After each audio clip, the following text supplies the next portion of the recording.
नाग पंचमी की कथा। श्री शिवाय नमस्तुभ्यम।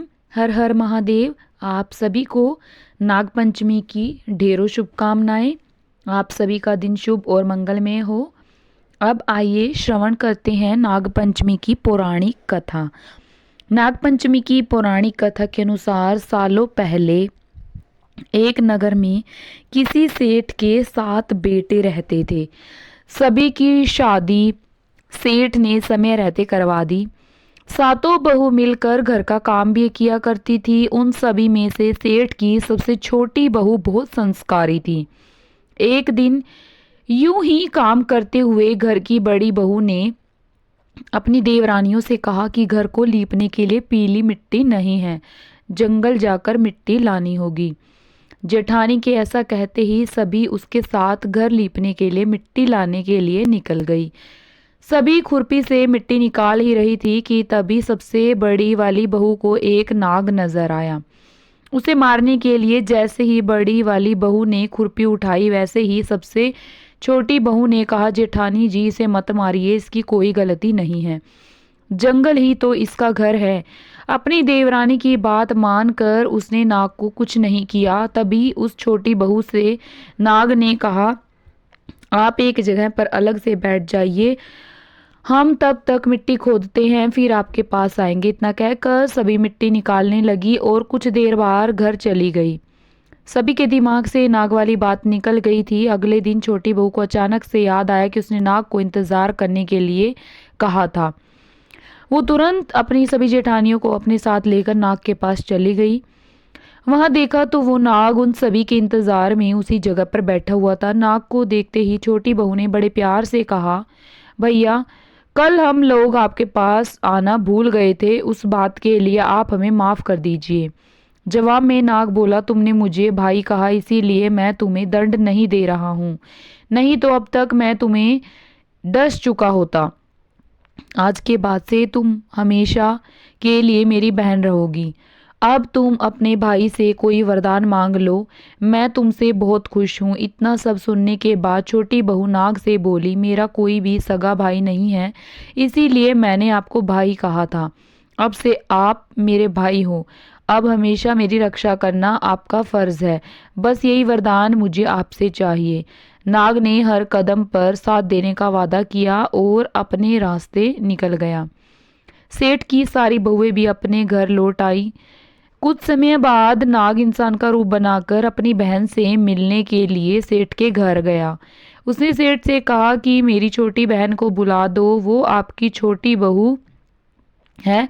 पहले तो उनके मन में विचार आया कि बहू का कोई भाई ही नहीं था, फिर ये कहाँ से आ गया।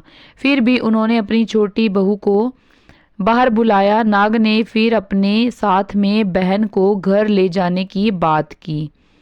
सेठ ने भी इसकी आज्ञा दे दी। तभी नाग ने अपनी बहन से पूछा, कहीं तुम मुझे भूल तो नहीं गई हो। जवाब में बहन बोली, नहीं भैया, मैं आपको बिल्कुल भी नहीं भूली हूँ। फिर नाग ने कहा, मैं तुम्हें अपने घर लेकर जा रहा हूँ, तुम मेरी पूंछ पकड़कर पीछे पीछे चलती रहना। यह सुनकर छोटी बहू ने उसे बोल दिया, हाँ मैं आपके पीछे पीछे ही चलूंगी। उसकी बहन ने वैसा ही किया। कुछ ही देर बाद वो एक बड़े से मकान में पहुंच गए। वहां हर तरफ सोना चांदी और अन्य कीमती सामान थे। वहां नाग की बहन आराम से कुछ दिनों के लिए रहने लगी। नाग की माँ भी उसे बहुत प्यार करती थी। एक दिन नाग की माँ ने छोटी बहू को अपने भाई के लिए दूध लेकर जाने के लिए कहा। छोटी बहू ने दूध को गर्म किया और फिर भाई को पीने के लिए दे दिया। अब गर्म दूध पीते ही नाग का मुंह जलने लगा। ये सब देखकर नाग की माँ को बहुत गुस्सा आया। नाग ने किसी तरह से अपनी माँ के गुस्से को शांत किया और बताया कि उसकी बहन को नहीं पता था कि मैं गर्म दूध नहीं पी सकता हूँ। अब नाग के परिवार के साथ कुछ समय बिताने के बाद सेठ की छोटी बहू अपने घर जाने को तैयार हुई। नाग ने अपनी बहन को खूब सारी दौलत और आभूषण देकर विदा किया। बहू के साथ घर में इतना सारा धन आते देख सेठ और उसकी जेठानियां हैरान हो गई। एक दिन नाग की बहन को घर की बड़ी बहू ने कहा कि तुम अपने भाई से और सोना चांदी लेकर आओ, उसके पास तो खूब पैसा है, वो तुम्हें मना नहीं करेगा। छोटी बहू ने कहा, अपने भाई नाग को यह बात बताई। उसके बारे में पता चलते ही नाग ने अपनी बहन का घर तरह तरह के आभूषणों से भर दिया। सभी जेवरातों में से एक हीरे का हार बेशकीमती था। उस हीरे को जो भी देखता वही उस पर मोहित हो जाता। धीरे धीरे उस हीरे के हार की खबर राज्य की रानी तक पहुंची। उसने छोटी बहू से हार लेकर खुद अपने पास रख लिया। दुखी होकर सेठ की छोटी बहू ने अपने भाई को इसके बारे में बताया। गुस्से में उसके नाग भाई ने रानी के गले के हीरे का हार को नाग बना दिया। इससे डर कर रानी ने एकदम हार को अपने गले से उतारा और सेठ की छोटी बहू को महल में बुलवाया। उसके महल पहुंचते ही रानी ने छोटी बहू को बताया कि कैसे हार उसके गले में नाग बन गया था। इससे इसकी वजह पूछने लगी। तब सेठ की छोटी बहू ने बताया कि नाग भाई ने यह सिर्फ मुझे पहनने के लिए दिया है। इसे कोई दूसरा इंसान अगर अपने गले में डालेगा तो यह तुरंत सांप बन जाएगा। इस बात को सही साबित करने के लिए रानी ने सेठ की छोटी बहू को सांप बन चुके हार को पहनने के लिए कहा। छोटी बहू ने जैसे ही नाग बने हार को गले में डाला तो वो दोबारा हीरे का हार में बदल गया। महारानी ने ये सब होते हुए खुद अपनी आंखों से देखा और हैरान रह गई। अब उसे सेठ की छोटी बहू की बात पर यकीन हो गया। उसने हार छोटी बहू को अपने साथ लेकर जाने के लिए कहा। इतना सब होने के बाद रानी ने सेठ की छोटी बहू को कुछ सोने की मुद्राएं देकर महल से विदा कर दिया। अब सेठ की छोटी बहू घर में सोने के सिक्के लेकर पहुंची। यह सब देखकर सेठ की बड़ी बहू को जलन होने लगी। उसने सोचा कि क्यों ना ऐसा कुछ किया जाए जिससे देवरानी परेशान हो जाए। उसने अपने देवर से पूछा, आखिर तुम्हारी पत्नी को इतने आभूषण, धन, ये सब कुछ कैसे मिल रहा है? तुम्हें उस पर ध्यान देना चाहिए। यूं ही तो कोई किसी को इतना सारा धन, जेवरात और सोने के सिक्के नहीं दे देता है। पता करो कि आखिर मामला क्या है। भाभी से अपनी पत्नी के बारे में इतना सब सुनने के बाद उसके मन में अपनी पत्नी के लिए शक पैदा हो गया। उसकी हर बात को वो शक भरी निगाहों से देखने लगा। एक दिन इस बारे में उसने अपनी पत्नी से बात की। खुद के लिए अपने पति से ऐसा सब सुनने के बाद वो दुखी हो गई। उसने सीधे अपने नाग भाई से मुलाकात की और अपने पति द्वारा कही गई सारी बातों के बारे में बता दिया। अपनी दुखी बहन को देखकर नाग को भी गुस्सा आया। फिर क्या था, नाग सीधे अपनी बहन के पति से मिला और बोला कि अपनी बहन को जेवरात और दूसरे तोहफे मैंने दिए हैं। तुम्हें उस पर किसी भी तरह का संदेह करने की जरूरत नहीं है। वो बहुत ही अच्छी है और अगर आगे से कभी भी तुमने उसे कुछ गलत कहा या उस पर शक किया तो मैं तुम्हें जिंदा खा जाऊंगा। नाग से ये सब सुनने के बाद सेठ के बेटे ने उससे माफ़ी मांगी और कहा कि आज के बाद से मैं ऐसी बातें बिल्कुल भी नहीं करूंगा। आप मेरे ऊपर गुस्सा मत कीजिए। मैं आपकी बहन को किसी भी तरह का दुख नहीं होने दूंगा। इतना कहकर वो सीधा घर गया और अपनी पत्नी से भी माफ़ी मांगी। उसके बाद दोनों खुशी खुशी साथ में रहने लगे। इसी तरह सेठ की छोटी बहू हर तरह की मुसीबत में अपने भाई को याद करती और वो उसकी परेशानियों को दूर कर देता। इसी तरह नागपंचमी का त्योहार शुरू हुआ और सभी महिलाएं नाग को अपना भाई मानकर पूजते हुए उन्हें दूध पिलाने लगी। अब आइए श्रवण करते हैं नागपंचमी की दूसरी कथा, जिनसे सुनने मात्र से सभी मनोकामनाएं पूरी होती हैं। एक नगर में एक सेठ जी रहते थे। उनके 7 बेटे और 7 बहुएं थी। उन 7 बहुओं में से 6 बहुओं के तो पीहर थे, लेकिन 7वीं बहू का पीहर नहीं था। जब वह गर्भवती हुई तो उसे घेवर खाने की इच्छा हो रही थी। उसके पीहर नहीं था, तो जब वह पानी भरने जा रही थी तब एक घेवर चुरा कर अपने साथ ले आई। वहां जाकर पेड़ के नीचे घेवर रख दिया और सोचा कि पानी भरने के बाद आराम से घेवर खा लूंगी। जब वह पानी भरकर घेवर लेने गई तो वहां घेवर नहीं मिला। उस पेड़ के पास एक बोम्बी थी, उसमें एक नागिन रहती थी। वह नागिन भी उस समय गर्भवती थी। घेवर को देखकर नागिन की इच्छा उसे खाने की हुई तो उसने घेवर खा लिया। उस नागिन ने सोचा कि यदि साहूकार की बहू मुझे गाली देगी तो मैं उसे डस लूंगी और यदि कुछ नहीं कहेगी तो उसे बिना पीहर की बहू को पीहर दिखा दूंगी। साहूकार के बेटे की बहू ने कहा कि शायद कोई मेरे जैसी ही होगी जिसने यह घेवर खा लिया। ऐसा सुनकर नागिन बहुत खुश हुई और उसने अपने बेटों से कहा कि तुम इंसान का रूप बना कर जाओ और साहूकार के बेटे की बहू को लेकर आओ। नागिन के बच्चे इंसान का रूप बनाकर साहूकार के घर चले गए। वहां जाकर उन्होंने कहा कि हम हमारी बहन को लेने के लिए आए हैं। तब सास ने कहा कि पहले तो कभी नहीं आए, इतने दिन कहाँ थे। तब उन्होंने कहा कि जब हमारी बहन का जन्म हुआ तब हम नानी के घर थे और शादी हुई तब हम प्रदेश कमाने के लिए गए हुए थे। उन लड़कों ने बहुत सारे कपड़े, गहने और मिठाइयाँ बहन के पास सास और जेठानियों के लिए ले गए थे। सास अत्यंत प्रसन्न थी और जेठानियों से देखकर जल भुन रही थी।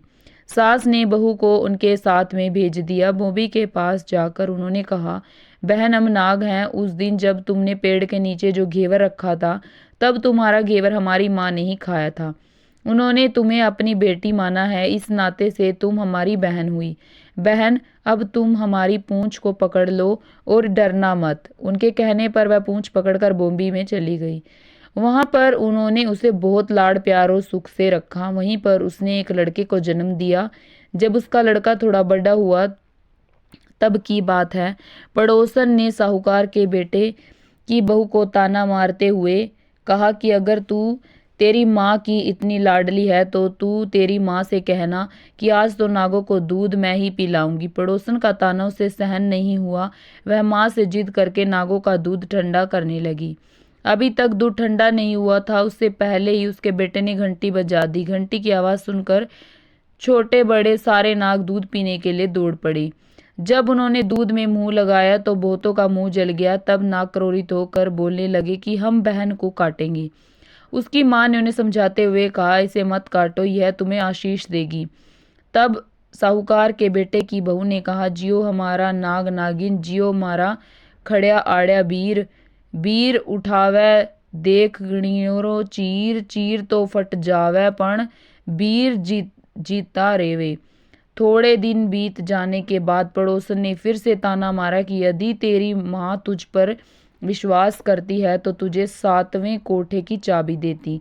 उसने माँ से जिद करके चाबी ले ली और जब ताला खोला तो अंदर झूले में बाबा नाग झूल रहे थे।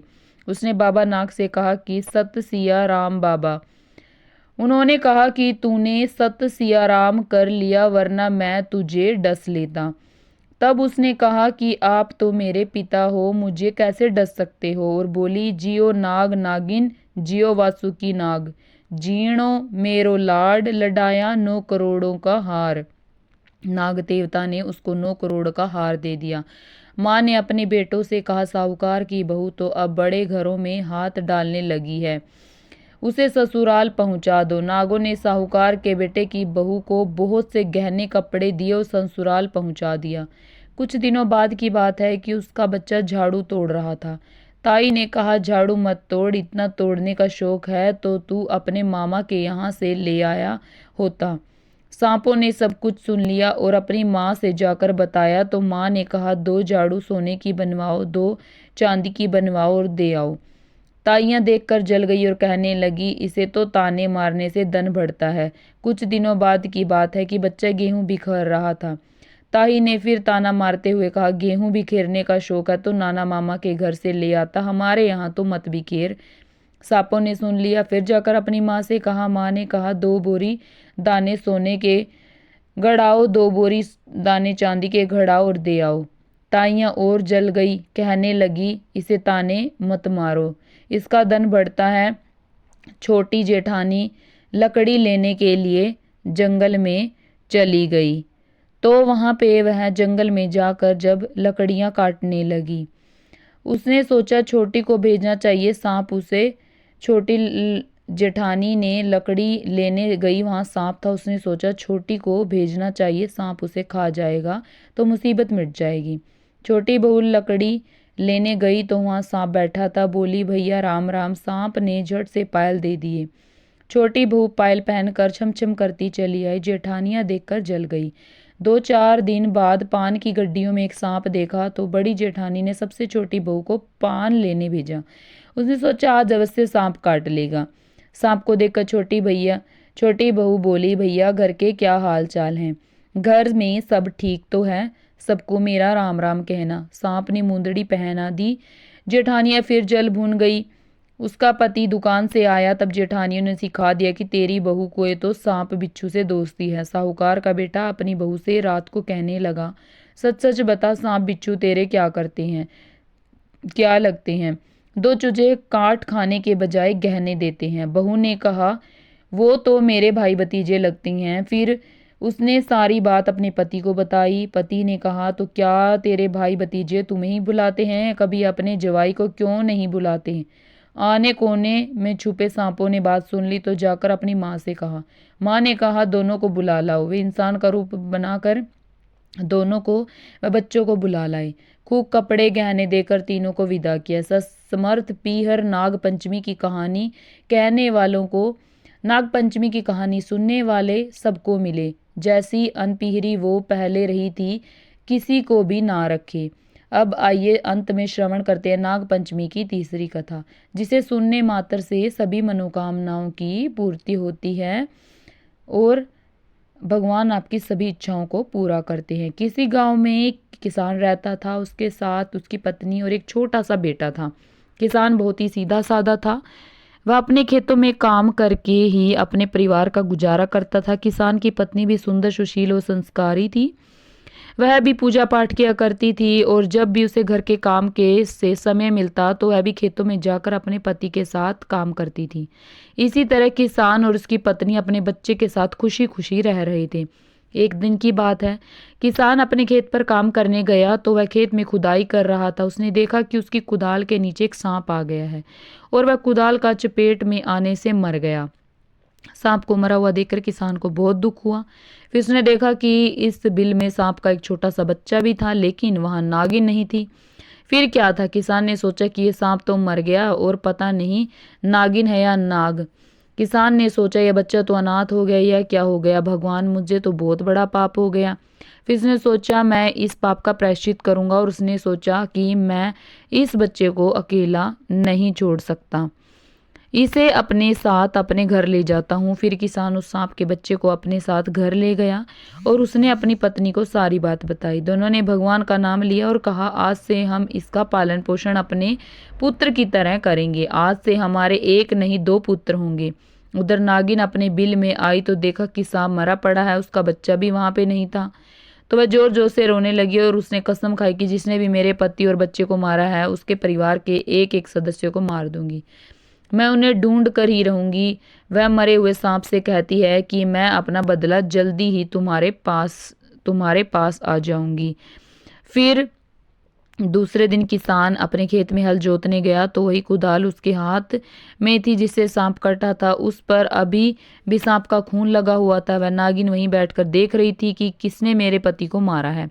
जब नागिन ने उस कुदाल को देखा तो वह समझ गई कि किसान ने ही मेरे पति और बच्चे को मारा है। किसान जब दोपहर को घर गया तो फिर नागिन भी उसके पीछे पीछे उसके घर गई, लेकिन किसान के अंदर जाते उसकी पत्नी ने दरवाजा बंद कर लिया। अब नागिन बाहर ही किसान का इंतजार करने लगी। फिर थोड़ी देर बाद जब किसान खाना खाकर खेतों में चला गया, खिड़की के रास्ते घर के अंदर चली गई और एक कोने में बैठ गई। उसने देखा कि किसान का बेटा खेल रहा है। किसान की पत्नी अपने कामों में लगी थी। किसान का बच्चा अकेला था। मौका देखकर नागिन ने किसान के बेटे को डस लिया।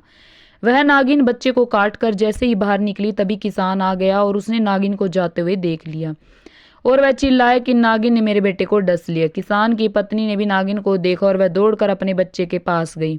इधर किसान सोचने लगा कि जरूर वह वही नागिन है जो मुझसे बदला लेने आई थी। किसान और उसकी पत्नी ने देखा कि उनके बेटे को नागिन डस गई थी। वह जोर जोर से रोने लगे और थोड़ी देर बाद ही बच्चे की मृत्यु हो गई। अपने बच्चे की मृत्यु के बाद दोनों पति पत्नी बहुत दुखी रहने लगे। एक दिन किसान ने अपनी पत्नी को समझाया कि अब यह सांप का बच्चा ही हमारा बेटा है, हम इसे अपना ही बेटा समझकर खुश रह लेंगे। उधर नागिन बहुत खुश थी कि उसने अपना एक बदला तो पूरा कर लिया। फिर एक दिन नागिन किसान की पत्नी को काटने के लिए घर में आ गई और छिपकर बैठ गई। वहां का दृश्य देखकर वह आश्चर्यचकित रह गई। उसने देखा कि किसान और उसकी पत्नी सांप के बच्चे को दूध पिला रहे हैं। यह देखकर नागिन रोने लगी और सोचने लगी कि यह मैंने क्या कर दिया। यह तो मेरे बच्चे को कितना प्यार से पाल रहे हैं और मैंने इनके बच्चे को ही मार दिया।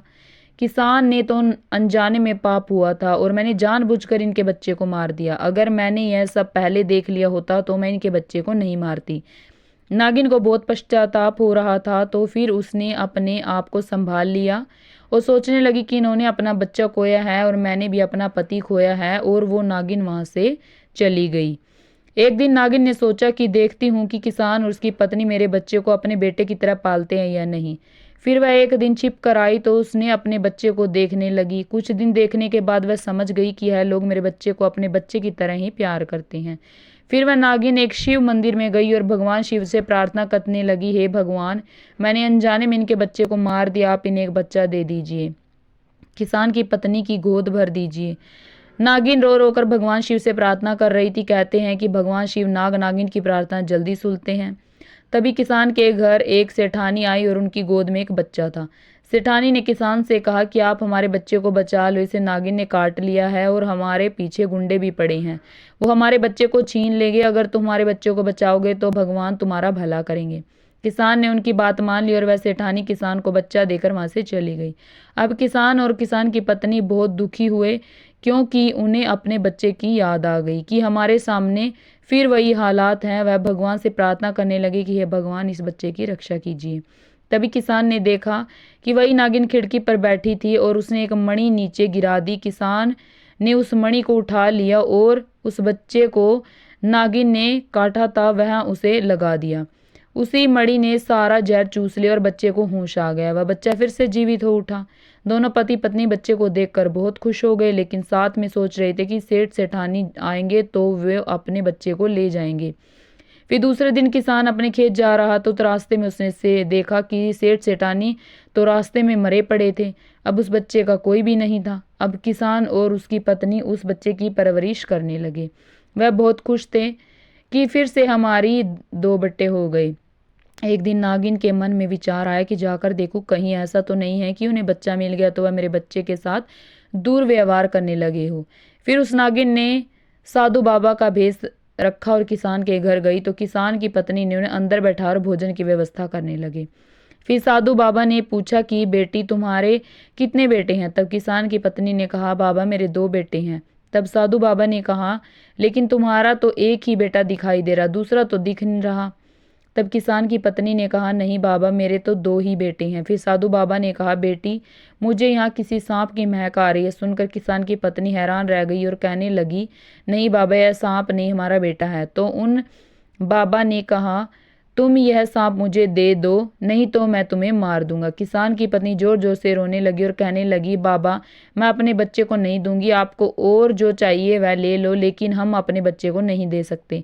यह सांप का बच्चा भी हमारा बेटा। बाबा ने उन्हें धमकी दी, मैं तुम्हें और तुम्हारी पत्नी को मार दूंगा।